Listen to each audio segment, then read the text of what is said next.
주님의 날에 주님의 말씀을 같이 나누고자 주님의 말씀 앞에 선 우리 성도님들을 예수 그리스도 이름으로 환영합니다.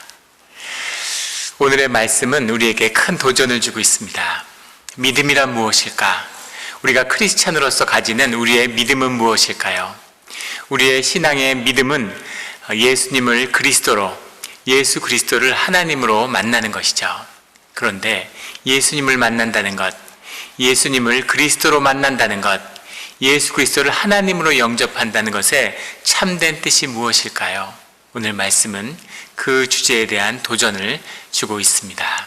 오늘의 말씀을 통해서 예수님을 새롭게 만나는 우리들의 이 시간이 되기를 주님의 이름으로 축원합니다.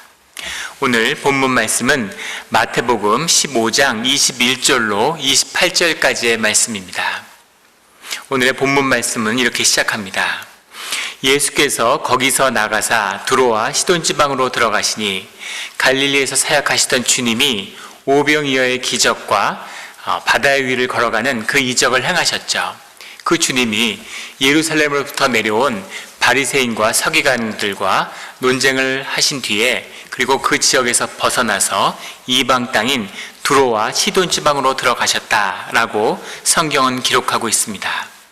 평행구절인 마가복음의 7장 24절부터의 말씀은 이 사건을 이렇게 기록하고 있어요. 마가복음 7장 24절에 보면 예수께서 일어나사 거기를 떠나 두로 지방으로 가서 한 집에 들어가 아무도 모르게 하시려 하나 숨길 수 없더라. 주님이 아무도 모르게 이방 땅의 집에서 홀로 거하고자 하셨다는 겁니다. 주님은 왜 홀로 거하고자 하셨을까? 주님이 시간이 있을 때마다 무리에서 벗어나서 혼자 있으려고 하셨죠. 근데 특별히 이때에는 주님이 이방 땅으로 가셨다는 겁니다. 주님이 이방 땅으로 가시려고 했던 이유는 주님을 따르는 유대인들로부터 벗어나려고 하시는 뜻이 있었겠죠. 주님을 왕으로 모시려고 하는, 주님의 능력을 보고 주님을 앞세워서 이스라엘의 왕으로 로마에 맞서려고 하는 그런 대중들의 그런 욕구, 그런 어떤 정치적인 경향, 이런 것으로부터 벗어나시려는 생각이 있으셨을 겁니다. 그리고 또 예루살렘에서 찾아와서 주님과 논쟁하고 자꾸만 분쟁을 일으키려고 하는 바리새인과 서기관들, 그들로부터 피하고 싶은 마음도 있으셨겠죠. 아직은 주님의 때가 오지 않았는데, 주님이 이루고자 하시는 사역의 때가 오지 않았는데 예루살렘에 있는 그런 종교의 기득권자들과 종교적인 이슈로 충돌을 빚는 것을 원치 않으셨을 겁니다. 그리고 유대인들의 뜻과 열망으로 인해서 그 로마와 충돌하는 정치적인 그런 격동을 일으키는 것도 주님이 바라지 않으셨겠죠. 아직 주님의 때는 오지 않았고 주님이 이루시려고 하는, 주님이 이 땅에서 이루시고자 하는 구속의 사역은 사람들이 상상하는 것, 그 시대의 종교인들이나 그 시대의 사람들이 원하던 것과는 전혀 다른 것이었기 때문입니다. 그리고 주님이 새로운 길을 여실 때마다, 예수님이 새로운 길을 걸어 나가실 때마다 늘 주님께 기도하는, 성자 하나님이 성부 하나님과 하나 되는, 성령 하나님과 하나 되어서 그 뜻을 나누는, 주님의 본질이 더 분명하여지는 그런 시간, 홀로 계시는 시간, 홀로 기도하는 시간을 가지셨다는 겁니다. 주님이 육신의 휴식도 필요하셨겠죠. 육신을 입고 이 땅에 인간으로 오셔서 100% 사람으로 살아가시는 주님이 육체의 필요와 그런 어려움이 당연히 있으셨을 겁니다. 그것을 쉬고 싶은 마음도 당연히 있으셨겠죠. 그런 복합적인 이유에서 주님은 아마도 두로 지역으로 이방 땅에서 혼자 계시기를 원하셨지만 그러실 수 없었던 거죠. 이미 주님의 소문이, 기적의 소문이 퍼져서 주님을 따라다니며 주님을 찾는 사람들이 넘쳐났기 때문입니다. 그런 주님 앞에 오늘 한 여인이 나타나는 거죠.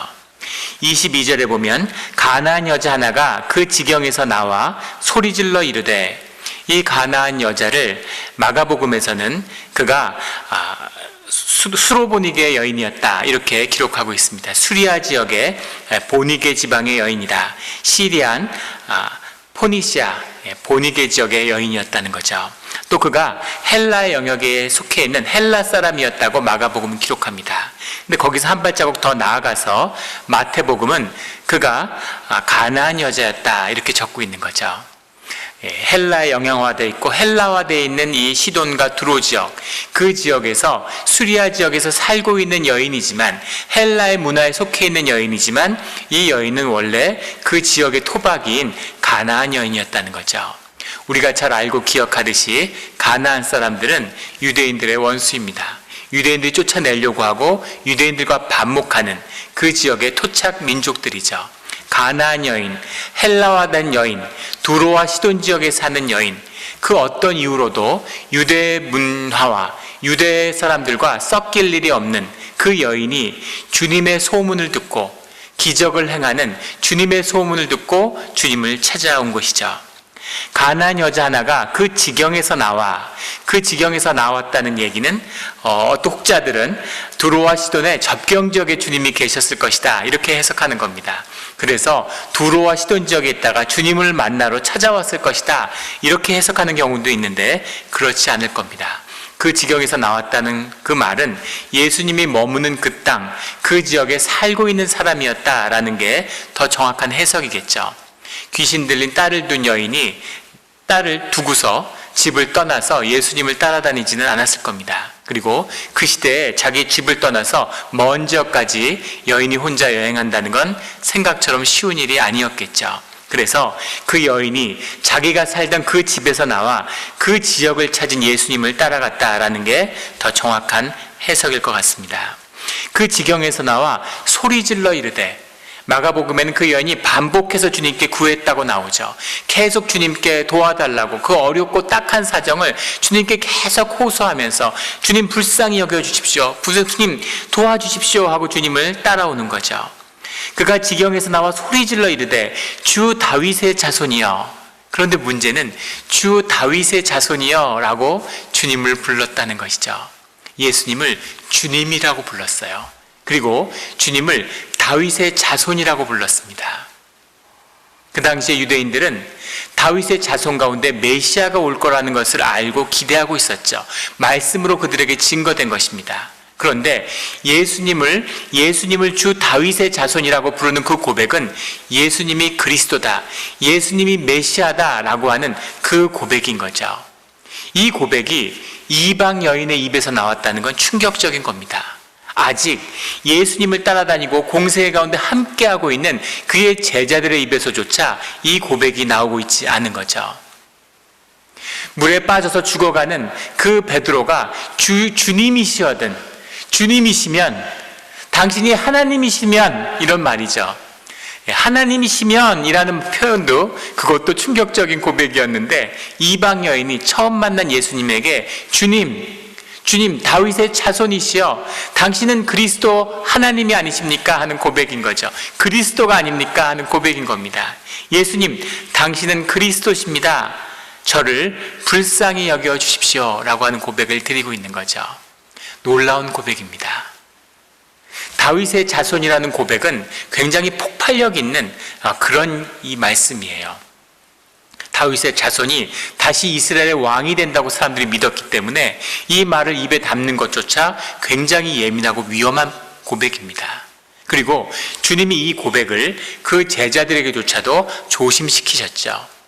왜냐하면 이 고백은 정치적인 파장의 문제가 아니라 주님을 그리스도로 영접한다고 하는 그 비밀이 주님의 주님됨, 십자가의 역사로 인해서 주님이 하나님으로 온전히 보편적인 하나님의 계시로서 증거될 때까지 예수님을 살아계신 사람으로서 경험하고 그 안에서 하나님을 만난다고 하는 그 복음에 숨겨진 중요한 비밀, 그 비밀이 성취될 때까지는 아직은 유대인들도 알아서는 안 되는 이야기이기 때문이죠. 그런데 그 비밀을 이미 이 여인은 그 10년 가운데 받아들이고 고백하고 있는 것입니다. 어떻게 이런 일이 가능할 수 있을까요? 어떻게 이런 일이 가능할 수 있습니까? 놀라운 일이죠. 이 놀라운 이 여인의 고백, 주 다윗의 자손이여 나를 불쌍히 여겨 주시옵소서. 이것이 주님 앞에 나오는, 주님께 간구하는 자의 목소리죠. 주님 불쌍히 여겨 주시옵소서. 은혜의 비밀, 긍휼의 비밀입니다. 주님이 우리에게 긍휼을 베푸시는 이유는 우리의 어떤 의나 우리가 주의 자녀로서 가지는 무슨 특권 때문이 아니라 주님이 주시는 무슨 언약의 비밀을 우리가 붙잡고 있어서가 아니라 가장 그 중심에 주님이 우리에게 자비와 은혜를 베푸시는 비밀은 우리가 불쌍하기 때문인 거죠. 불쌍히 여겨 주시옵소서. 주님, 우리의 처지를 돌아보시고 우리의 불쌍함을 돌아봐 주시옵소서 하는 그 고백으로 주님 앞에 나오는 겁니다. 정직한 고백이고 우리 삶의 실제의 고백이죠. 이 고백을 주님께 드리며 주님 불쌍히 여기소서 하고 주님 앞에 나왔는데 그 불쌍히 여겨달라는 내용은 더 비참한 것이죠. 내 딸이 흉악하게 귀신 들렸나이다. 귀신이 들린 것도 힘든 일인데 흉악하게 귀신 들렸다는 예는 아주 더러운 귀신이 들어와서 그 삶이 도저히 통제될 수 없는, 부모가 돌볼 수 없는 이 귀신 들린 딸에게 시달리고 그 딸의 흉포함, 패악함으로 온 집안이 쑥대밭이 되었다는, 더 이상 참을 수 없는, 더 이상 견딜 수 없는 그런 지경에 이르렀음을 고백하는 거죠. 그리고 아무도 이 귀신 들린 딸의 문제를 해결해 줄 수 없다는 것을 너무나 잘 알고 있는 겁니다. 마지막 기대와 희망이죠. 주님, 다윗의 자손이여, 귀신 들린 내 딸을 좀 치료해 주십시오 라고 하는 그 간청을 들고 온 것입니다. 그 제자들이 보기에 주님은 혼자 계셔야 되는데 사람들을 피해 왔는데 유대인들도 아니고 이방인, 그것도 귀신 들린 집의 딸의 어머니가 와서 그 귀신 들린 것을 고쳐달라고 하는 것, 그 귀신을 고쳐주기 위해서는 주님이 또 이방 여인의 집을 찾아가야 되는데, 이방의 백성들의 땅으로 들어가야 되는데 그게 제자들에게는 아마 마음이 쉽지 않았을 겁니다. 그래서 그것이 영 탐탁지 않았겠죠. 23절에 예수는 한 말씀도 대답하지 아니하시니, 그런데 주님은 침묵하고 계시는 거죠. 주님은 침묵하고 계십니다. 우리가 주님께 간절히 우리의 소원을 말씀을 드리는데 주님이 침묵하시는 거죠. 그래서 어려운 겁니다. 우리 신앙생활 가운데, 기도 가운데 주님의 침묵 때문에 힘들었던 그런 기억들이 다 있으실 거예요. 침묵하시는 주님은 침묵을 통해서 무언가를 말씀하고 계시는데 그것을 알지 못하기에 주님의 침묵이 힘든 거죠. 주님의 자비가 필요한데, 주님의 능력이 필요한데 주님은 침묵하고 계시는 겁니다. 그 침묵 속에 계시는 주님을 만나는 것, 다만 오늘의 이 여인이 아니라 우리가 기도 중에 만나는 주님의 모습이기도 합니다. 주님은 한 말씀도 대답하지 아니하시니, 뒤에 제자들이 와서 청하여 말하되 그 여자가 우리 뒤에서 소리를 지르오니 그를 보내소서. 그 여인이 계속 무리를 따라오면서 계속 예수님께 울부짖으면서 호소하는 거죠. 주님 불쌍히 여겨 주시옵소서. 제 딸이 귀신 들렸는데 정말 주님 한 번만 좀 고쳐주십시오 하고 계속해서 간절히 부르짖었다는 겁니다. 부르짖고 또 부르짖는 거죠. 주님은 왜 침묵하셨을까요? 부르짖는 것을 가르쳐주기 위해 그러셨을까요? 기도라는 건 강청을 하고 때를 쓰는 라는 것을 가르쳐주기 위해 하셨을까요? 그런 것은 아니었던 것 같습니다. 주님의 침묵의 의미는 무엇이었을까? 제자들은 하도 여자가 부르짖고 시끄러우니까 참지 못하겠는 거죠. 그렇다고 주님과 함께한 세월이 있기 때문에 주님이 어떤 분이신가를 이제는 조금은 알기 때문에 그 딱한 여인을 물리치거나 그 무리에서 쫓아보낼 수도 없는 겁니다. 제자들은 주님을 바라보고 있고 주님은 침묵하고 계시는 거죠. 그런데 침묵하던 주님이 말씀을 하시는 겁니다. 오늘 이 여인과 주님이 3번 말씀을 주고받아요. 놀라운 일입니다. 요한복음은 주님이 대화로 많은 일들을 풀어가시는 것이 나오지만 공간복음이라고 알려진 마태복음, 마가복음, 누가복음에서 주님이 이렇게 말씀을 주고받는 경우는 거의 없습니다. 말씀을 주고받을 때 주님이 가르치심을 위해서 그런 경우는 있어요. 하지만 한 여인과, 그것도 이방 여인입니다, 말씀을 주고받는 이런 경우는 아주 드물죠. 3번 말씀을 주고받는 것만 보아도 이 사건과 이 만남이 예사롭지 않다는 굉장히 중요한 의미가 담겨 있는 겁니다. 이 말씀의 가장 깊은 뜻을 만나면 이 기적은 오병이어나 바다 위를 걷는 것보다 사실은 더 큰 기적이 이 만남 가운데 담겨 있음을 보게 되죠. 그 기적의 참된 의미가 무엇일까요? 침묵하고 이제 주님은 말씀하시는 거죠. 주님이 대답하여 이르시되 나는 이스라엘 집에 잃어버린 양 외에는 다른 데로 보내심을 받지 아니하였노라. 어렵게 말씀하셨는데 이 말씀은 쉽게 얘기하면 나는 이스라엘의 그리스도다, 나는 이스라엘의 메시아다, 이렇게 말씀하시는 거죠. 나는 이스라엘 사람들의 그리스도로 부름을 받았다, 이렇게 말씀하시는 거예요. 이 말씀은 말 그대로 참된 말씀입니다. 예수님이 유대인으로 오시고 그의 제자들을 유대인 가운데서 세우셨습니다. 말씀이 유대인에게 주어졌고 구속의 약속이 유대인들에게 주어져 있죠. 그래서 말씀을 폐하거나 주님의 약속을 폐하는 것이 아니라, 그들의 주긴 계명과 율법을 폐하는 게 아니라 그것을 완성하기 위해서, 그 참된 뜻을 이루기 위해서, 그 주속의 참된 의미를 이루고자 주님이 이 땅에 오신 거죠. 그래서 그리스도와 구원의 역사가 유대 지역에서 시작되어야 되는 겁니다. 유대인 가운데서 회복의 역사가 일어나야 되는 거죠. 그런데 유대인들은 주님의 참된 뜻을, 메시아의 참된 의미를 이해하지 못하죠. 종교인들은 그들이 가진 율법으로 주님을 정죄하려고 듭니다. 전혀 구원의 역사가, 그리스도의 임재를 받아들이지 못하고 있는 유대 땅을 두고 있는데, 그 유대의 회복이 이루어져야 하는 사명 가운데 있는 그 주님이 유대인들에게 내가 그리스도로 왔다라고 말씀하시는 거죠. 그 말씀을 하시니 여자가 와서 예수께 절하여 이르되, 그 말씀을 받자마자, 주님의 말씀을 만나자마자 여인의 반응은, 그 여인은 그 앞에서 주님께 경배를 드린 거예요. 프로세쿠네이라고 하는 말이죠. 프로세쿠네이라고 하는 말이 마태복음 14장 33절에서도 나누었습니다. 바다 위를 걸어가시던 주님이 이 배에 오를 때, 그 배를 올라오시니까 그 제자들이 주님께 절하며 이르되, 이런 말이 나오죠. 그게 프로세쿠네이, 월십이라는 말이죠. 주님을 하나님 앞에 경배드렸다라는 겁니다. 단순히 더 불쌍해 보이려고, 비굴하게 호소하려고 무릎을 꿇은 것이 아니라 주님을 영접하고 예배의 자리에 주님을 주님으로, 예수님을 그리스도로 만나는 그 모습, 예배의 모습으로 여인이 주님 앞에 나왔다는 거죠. 그래서 주님께 경배하며 주님께 말씀을 드렸다는 거예요.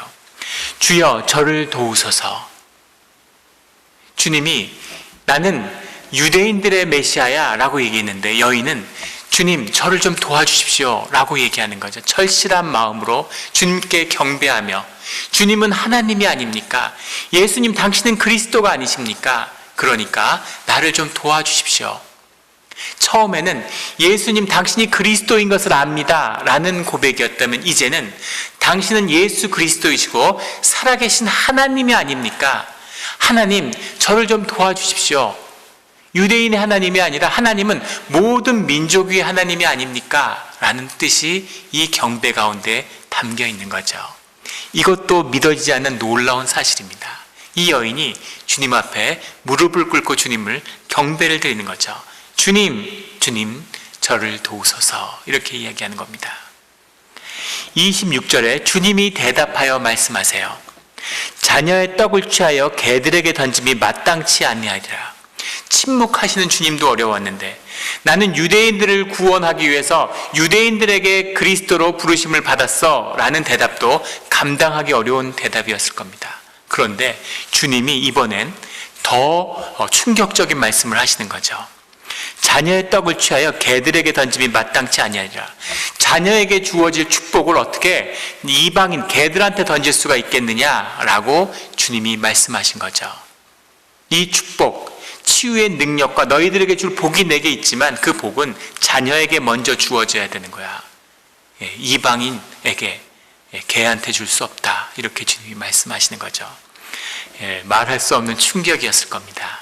이 말씀이 많은 사람들에게 걸림이 된 거죠.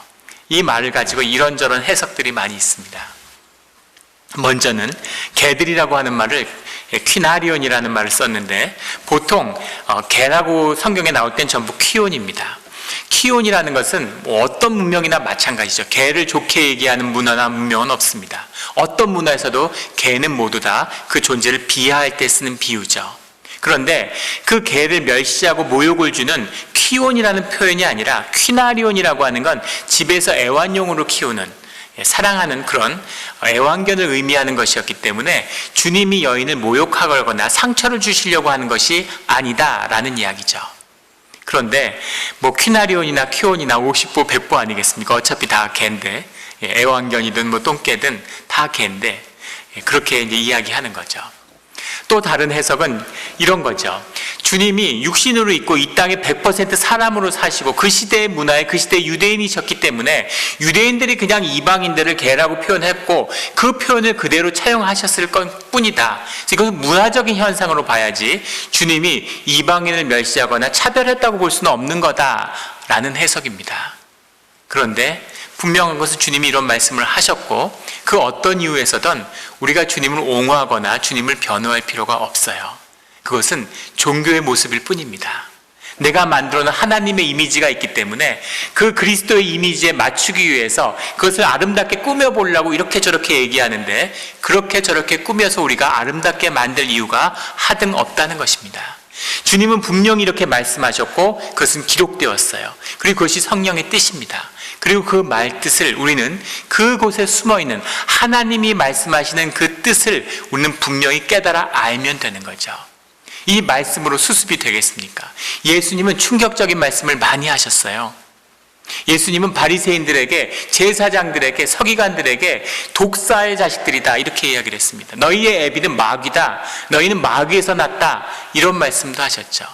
그 시대의 종교인들, 종교적 의의를 자기 생명보다 더 귀하게 생각하는 사람들에게 너희의 애비가 마귀라 그러는데 그거 얼마나 충격적인 얘기겠습니까? 주님의 제자가 돼서 따르겠다고 찾아온 사람들에게 너희의 아버지 장례만 지내고 좀 오겠습니다 그러는데 죽은 자에게 죽은 자의 장례를 맡겨라 그렇게 말씀하시죠. 충격적인 말입니다. 너희의 모든 것을 팔아 가난한 자와 나누고 나를 따르라. 주님을 따르고자 하는 자에게 그렇게 얘기를 하시죠. 그 사람은 시험에 들었습니다. 너희가 내 이름으로 인해서 전토와 자식을 잃어버리면 주님을 따르는 길 가운데 모든 것을 다 잃어버리고 자식도 잃을 수 있다는 거죠. 너희가 나보다 더 귀하게 여기는 자는 나에게 합당치 않다. 너희 생명을 나보다 더 귀하게 여기는 자는 나에게 합당치 않다. 이런 말씀도 하셨죠. 주님의 말씀 한마디 한마디가 우리가 받기에는 다 엄청나고 감당하기 힘든 말씀이에요. 어떻게 마귀의 자식이라고 베드로는 사단이란 얘기도 내 사단아 내 뒤로 물러나라 사단이란 말도 들었죠. 주님은 그냥 마음에 있는 그 상황에서 그 주님이 하시고자 하는 말씀을 솔직히 하시는 겁니다. 사람들이 뭐라고 반응하던 뭐라고 봤던 그것은 중요한 것이 아니에요. 주님의 뜻은 분명히 증거되는 거죠. 그렇게 분명히 말씀을 증거하고 그 말씀이 있는 그대로 기록되었음에도 그 말씀을 변질시키고 자꾸 바꾸려고 하는 거죠. 예수님은 따뜻하고 사랑이시고 좋은 것만 하고 우리를 언제나 좋게만 대하시고 막 이렇게 내 편하고 내가 좋은 하나님으로 만들고 싶은 그런 종교의 유혹이 있는 겁니다. 주님은 그런 분이 아니시죠.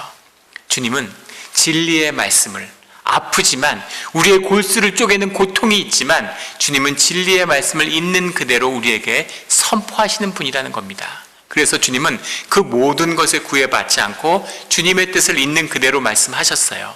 주님은 뭐라고 말씀하셨냐면 자녀의 떡을 취하여 개들에게 던짐이 마땅치 않다고 말씀하신 겁니다. 충격적인 말씀이었겠죠. 이 말씀을 들으면 완전히 절망하지 않았겠습니까? 안 그래도 힘들게 와서 주님께 어렵게 이야기하고 계속 부르짖었는데 주님이 나는 유대인의 메시아다 이렇게 얘기하신 것만 해도 감당하기 어려웠는데 한 발 더 나아가서 자녀의 떡을 누가 개들한테 던지겠냐라는 말씀을 들었으면 완전히 절망하고 좌절했을 것 같습니다. 그런데 놀랍게도 그 말씀을 들은 이 여인이 27절에 뭐라고 반응하냐면 주여 올소이다마는 개들도 제 주인의 상에서 떨어진 부스러기를 먹나이다 이렇게 반응하는 거죠. 주여 옳습니다. 주님이 말씀하신 걸 내가 받아들일 수 없지만 주님 옳습니다. 주님의 말씀은 옳습니다 라고 이것을 있는 그대로 말씀으로 받았다는 거죠. 그 말씀을 받고서 하지만 개들도 제 주인의 상에서 떨어지는 부스러기를 먹지 않습니까? 제 삶의 절실한 제 마음에 이 삶의 자리에서는 그래도 은혜가 필요합니다. 하나님 좀 주님이신데 저를 좀 도와주세요 라고 하는 이 호소를 멈추지 않고 있는 거죠. 놀라운 반응입니다. 주님이 내 믿음이 크도다 이렇게 받으시죠. 어떻게 이렇게 받을 수가 있을까요? 주님이 보여주시는 이 모습을 선한 모습 그대로 받은 거예요. 많은 크리스찬들이 신앙의 길에서 기도가 응답되지 않았다고, 주님이 내가 필요한 순간에 나를 돌봐주시지 않았다고, 보호해 주시지 않았다고 주님을 떠나는 자들이 많이 있죠. 내가 원하는 대로, 내가 원하는 방식으로, 내가 원하는 기도를 주님이 들어줘야 되는데 주님이 왜 그때 그 기도를 들어주시지 않았습니까? 그런 일이 생기지도 않도록 지켜주셨어야지 왜 그런 어려움이 있었는데 그 어려움에서 내가 기도까지 했는데 주님이 내 기도를 들어주지 않으세요? 라고 시험에 드는 거죠. 그런데 그 시험에 드는 정도가 아니라 주님 도와주십시오 했는데 나는 너를 도와줄 생각이 없어 라고 말씀하신 주님 앞에서 주님 옳습니다, 주님의 말씀이 옳습니다 라고 주님의 뜻을 있는 그대로 받는 이 이방 여인의 고백이 있었다는 거죠. 이 여인은 어떻게 이런 고백을 드릴 수 있었을까요? 살아계신 예수님을 멀찌감치서 보고 울부짖던 여인이 그 주님을 그리스도라고 고백하는, 예수님이 그리스도임을 고백하면서 주님 앞에 간구함으로 나왔던 이 여인이 예수님이 그리스도시며 살아계신 하나님이었구나라는 걸 만나며 주님 앞에 경배하는 여인이 어떻게 주님 앞에서 이 말씀을 그대로 받으며 그 앞에서 다시 자신의 간구함을 올리는 이런 모습으로 주님 앞에 서 있는가 하는 거죠. 이 여인의 입장이라면 이 여인의 입장 안에 악함이 없었을까요? 온전함으로, 이렇게 온전한 선으로 주님을 어떻게 맞이할 수 있었을까 하는 겁니다. 속에 악이, 이런 대응을 받으면 속에 악이 치받쳐서 뭐가 그렇게 잘났니? 너희 유대인들은 선택의 특권만, 생명의 특권만 있고 책임은 없냐? 너는 능력이 있다면서 이것 하나, 이렇게 불쌍한 나 하나 못 도와줘? 너도 사람들에게 손가락질, 귀신 들렸다고 손가락질 받고 사생활하고 손가락질 받는 그런 사람이 아니냐? 능력이 있다면서 이것 하나 그렇게 못 도와주는 게 어렵냐 하고 멱살을 잡으려고 드는 폐악질을 하는 게 우리 속의 마음 아니겠습니까? 그런데 여인이 그렇게 받지 않았다는 거예요. 여인 안에 그런 악함이 없었기 때문이었을까요? 아닐 겁니다. 악함이 있고 그 악함이 무너진 게 심하게 무너진 구석이 있었을 거예요. 왜냐하면 이 여인의 딸이 귀신 들려 있다는 것이 그 증거입니다. 어린 자녀는 하나님의 보호하심이 있어요. 그들이 어리기 때문에 부모의 보호함 아래에 있습니다. 그 영적인 묶임 가운데 부모의 영적인 보호 아래 자식이 놓여 있어요. 그래서 자녀의 영은 그 부모가 지키는 것입니다. 그런데 어느 한순간에 갑자기 귀신 들릴까요? 자녀가 귀신, 그것도 몹쓸 귀신이 들렸다는 건 이 자녀가 영적 보호하심 아래에 있지 못했다는 겁니다. 그것도 그 악한 영 가운데 노출된 상태에서 오랫동안 있었다는 거예요. 방치되었다는 것을 짐작할 수 있죠. 이 여인이 아주 악하거나 이 여인이 귀신 들렸다는 얘기는 아닐지라도 이 여인이 그렇게 선하고 온전한 삶을 살아오지 못했을 거라는 것을 얼마든지 짐작해 볼 수 있습니다. 꼭 그렇지 않더라도 우리 모두 안에는, 우리 인간의 육성 안에는 이 악이라는 것이, 악한 죄성이라는 것이 우리 마음 가운데 있죠.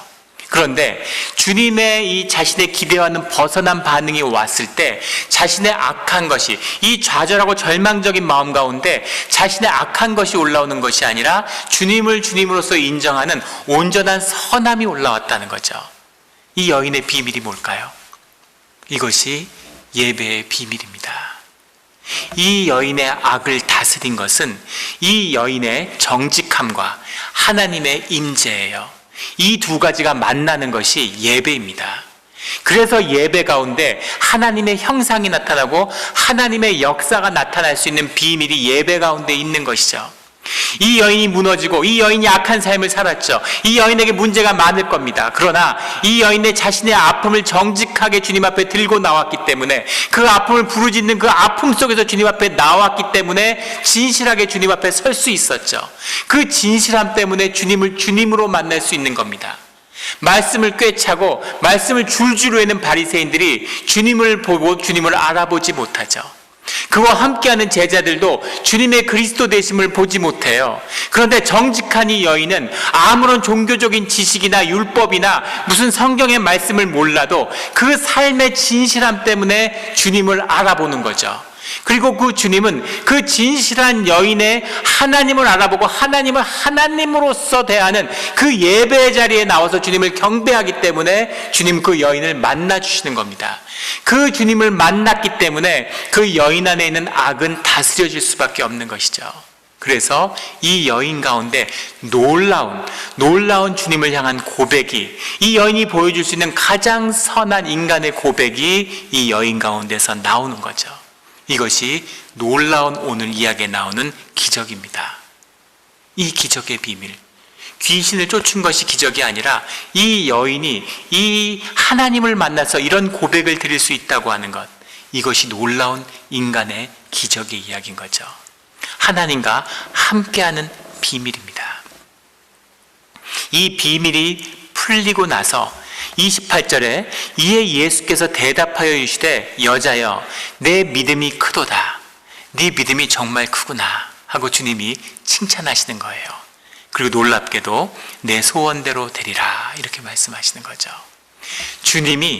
하나님이 당신의 뜻을 접으셨어요. 하나님이 이미 말씀하셨고 그 뜻을 확증했는데 이 여인의 고백을 듣고 주님이 주님의 뜻을 바꿨다는 겁니다. 오병이어와 바다 위를 걷는 것과 비교할 수 없는 놀라운, 상상할 수 없는 기적이에요. 인간이 경험하는. 하나님이 말씀을 선포하고 뜻을 확정했는데 그 뜻을 인간의 이야기를 듣고 뒤집으신다? 주님이 여인의 뜻을 받아주셨다는 겁니다. 이것이 또 하나 오늘 숨어있는 더 놀라운 주님의 비밀이죠. 주님의 뜻을 바꿀 수도 있다는 겁니다. 주님의 뜻이 정해져 있는데 그 뜻은 확정되어 있는데 그 뜻은 인간의 기도와 인간의 예배와 인간의 경배를 통해서 주님이 그 뜻을 돌이키실 수 있다는 거죠. 오늘 우리가 환난 가운데 있습니다. 산불이 이 번개가 치는 걸 신기해서 와 이런 게 다 있나 하고 봤는데 그게 300여 군데에 산불이 된다는 생각은 못했던 것 같아요. 지난 주 중에 계속 이 막 재가 날리고 누런 하늘 가운데에서 그 코로나 사태와 정말 또 우리 교인 중에서 이 대피 명령으로 집을 비워야 되는 분도 계셨습니다. 집을 비우고 또 봉쇄 때문에 비즈니스도 안 되는데 정말 말세가 온 건가 이런 생각이 들 만큼 어려움 가운데 있는 거죠. 이 어려움을 허락하시는 주님의 참된 뜻은 무엇일까요? 세상을 멸망시키기로 작정하신 것일까요? 주님이 어떤 뜻 가운데 돌이키려는 분명한 것이 있으신 것일까요? 그 무엇인지 우리는 정확히 알지 못합니다. 하지만 그 결론이 무엇인지는 완벽하게 이렇게 정해져 있는 것이 아니라는 거죠. 우리가 기도하며 주님께 그 어려움을 간구하는, 주님 앞에서 우리가 예배하는 마음으로 주님께 경배드리는 그 기도의 간구를 통해서 주님의 뜻은 우리와 함께, 주님의 사역은, 주님의 역사하심은 계속 만들어져가는 과정 가운데 있다는 거죠. 이것이 주님이 우리에게 말씀하시는 참된 뜻입니다. 주님이 정하셨는데, 주님이 말씀하셨는데, 그런데 주님은 네가 원하는 것은 뭐냐? 라고 물어보시는 거죠. 우리의 뜻을 듣고 우리의 간구를 듣고 거기에 반응하시는 주님, 그 주님이 인격의 하나님이십니다.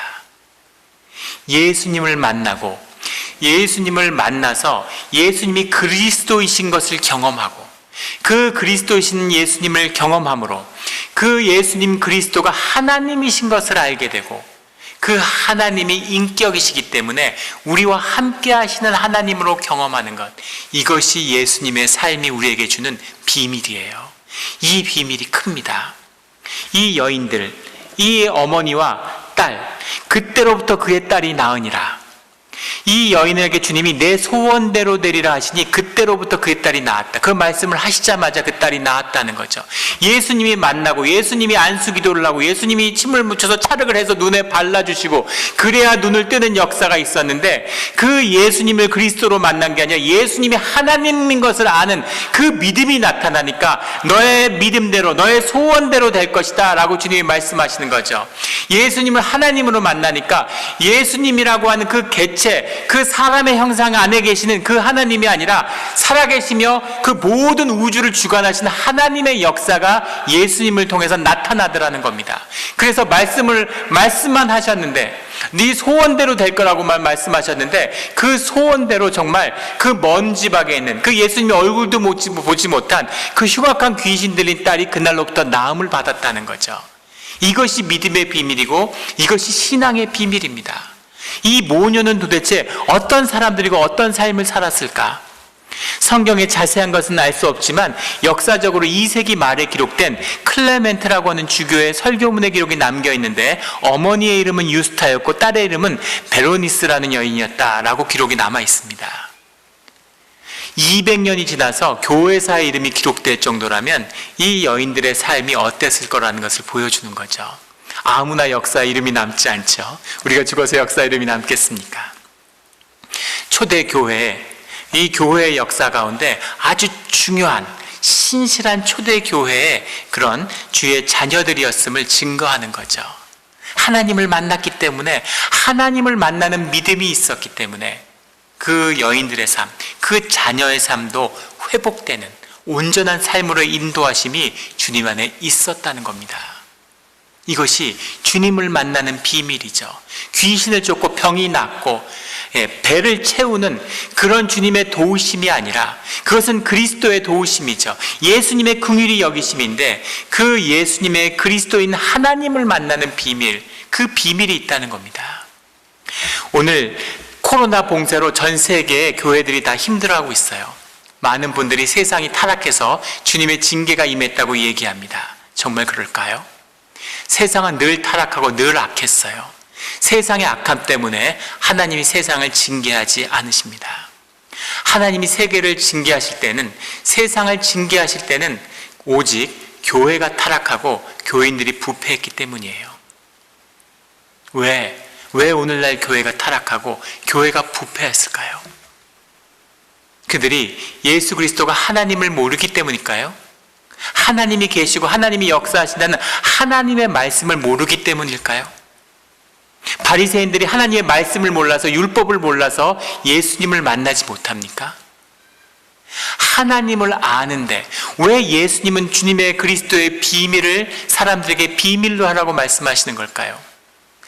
예수님을 만나는데, 하나님, 우리가 예수님을 만나서 예수님의 삶의 인격을 경험하고 예수님이 우리에게 그리스도 되심을 경험하며 그리스도이신 예수님이 살아계신 하나님임을 만날 때에 그 하나님이 예수님으로서 우리에게 인격으로 나누어지고 우리의 신앙이 삶의 교제로 이어지는 것입니다. 하나님을 알아요. 심지어 기독교가 아니라도 세상의 모든 종교는 하나님에 대해서 이야기하고 하나님을 믿는다고 얘기합니다. 하나님이 있네 없네 하고 얘기하는 자들은 단지 어리석음일 뿐이에요. 하나님을 누구나 알고 하나님의 역사하심을 우리가 영적으로 본질적으로 느끼게 돼 있죠. 중요한 것은 그 하나님이 내게 그리스도가 되시는가, 그 하나님이 나에게 구원의 주가 되시는가, 그 하나님의 말씀하시는 역사가 내 삶 가운데 역사하는가 하는 그리스도로서의 하나님을 만나는 것이죠. 그 그리스도로서의 하나님을 만나는데, 그 그리스도가 인격이 되어서 그 인격을 경험하고 그 인격으로 교제하는 가운데 그 인격으로 만난 예수님이 하나님이 되시는 것, 이것이 우리의 신앙의 십자가 생명의 비밀입니다. 예전에 우리 어렸을 때 우리 자랐던 동네에 유명한 한 경제학자분이 계셨어요. 우리 같은 집안입니다. 종신대. 그분이 아주 한국을 대표하는 경제학자죠. 이름만 되면 누구나 아시는 그런 분입니다. 근데 한 집안의 어른이시니까 이제 교제를 하고 이렇게 내외를 하면서, 내왕을 하면서 지냈습니다. 그분이 경제학자셨지만 또 한학의 조예가 깊으셨어요. 제가 한학을 전공하게 된 이유는 그분의 영향이 컸죠. 저희 형은 경제학을 전공했는데 역시 그분의 영향이 컸습니다. 저희 아버지도 그분의 제자였는데 저희 형도 그분의 가르침을 받았어요. 이런저런 이유로 아주 밀접한 사이였죠. 그런데 저희가 어릴 때 그 집에 놀러 갔을 때 들었던 이야기가 생각이 납니다. 그분 막내 아들이 있는데 막내 아들을 가졌을 때 그 부인이 이제 임신을 했을 때 그분이 이제 교수님이 유학을 간 거죠. 예전엔 그렇게 유학을 갔죠. 가족을 다 두고 혼자 유학을 가서 9년 동안 캘리포니아 버클리대에 와서 공부를 하고 학위를 받고 돌아왔다는 거예요. 돌아와 보니까 뱃속에 있던 자식이 초등학교 3학년생이 되어 있는 거죠. 애는 유복자로 태어나서 아버지 없이 컸는데 3학년이 됐는데 어느 날 아버지가 나타난 겁니다. 아버지인 거를 얘기를 들었고 아버지가 미국에 유학하고 있다는 얘기도 들었는데 아버지가 보고 싶었겠죠. 아버지가 찾아왔는데 그 아버지가 찾아오니까 아들이 아버지를 피하더라는 거예요. 마루에 있으면은 저기 위로 올라가고 아버지를 항상 피해 다니고 눈도 안 마주치려고 그러고 얼마나 어색하고 얼마나 어렵고 힘들었겠습니까? 그래서 아버지가 아버지로서 경험되고 아버지를 아버지로서 누리게 되는 데는 많은 시간이 걸렸다, 이런 고백을 들은 적이 있습니다. 아버지를 못 만나도 아버지는 아버지죠. 아버지 얼굴도 모르고 만난 적도 없어도 아버지 없이 태어난 아들은 없을 겁니다. 아버지가 옛날 같으면 호적에 가족 등록부에 아버지라고 되어 있죠. 그리고 아버지로서 와 계신 거죠. 그리고 아버지 때문에 먹고 살고 가정을 아버지가 지탱해 주십니다. 아버지의 보호하신 가운데 있죠. 그런데 그 아버지가 누구인지, 아버지의 아버지됨을 삶에서 누리지 못하는 거죠. 왜냐하면 인격으로서의 아버지를 경험하지 못했기 때문입니다.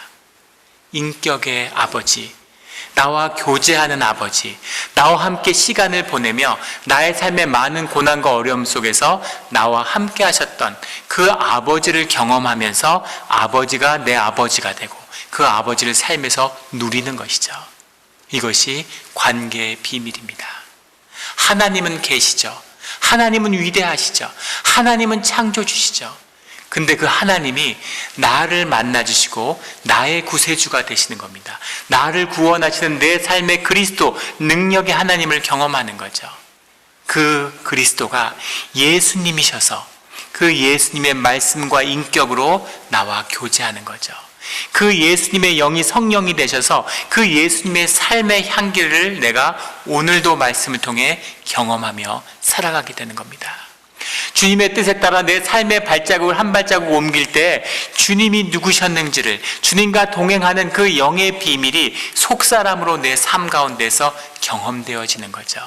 그것이 인격으로 만나는 예수 그리스도 하나님의 비밀입니다. 이 이방 여인이 만난 하나님, 내 믿음이 크도다, 내 소원대로 되리라 라는 주님의 응답이, 주님의 말씀이 오늘 우리의 것이 되기를 예수 그리스도 이름으로 축원합니다. 아멘. 같이 기도드리겠습니다.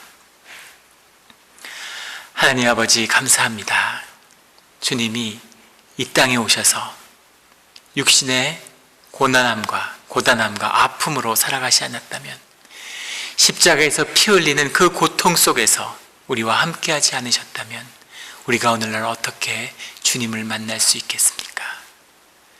주님이 우리에게 정직함으로 오직 하나님을 만나야 한다는 그 말씀을 우리에게 증거하고 계시는데, 우리가 여전히 의로워지려고 하고, 오르려고 하고, 나아지려고 하고, 멋있어지려고 하고, 세상에 속아서 종노릇하며 주님이 십자가에 피로 주신 귀한 생명을 낭비하고 있음을 주님이 아십니다. 주님, 불쌍히 여겨 주시옵소서. 정직함으로, 오직 정직함으로 주님 앞에 나오는, 살아계신 주 하나님께 경배드리는 그 예배 자리에 서 있는 우리가 되게 하여 주시옵소서. 이 코로나가 지난 뒤에는 다시 주님 안에서 새로워진 주의 자녀들, 남은 자의 교회가, 남은 자의 신앙의 공동체가 다시 세워지는 것을 소망합니다. 주님, 예수 그리스도 살아계신 하나님을 만나는 믿음과 소망의 공동체로 거듭나게 하여 주시옵소서. 감사드리며 예수 그리스도의 이름으로 기도드렸습니다.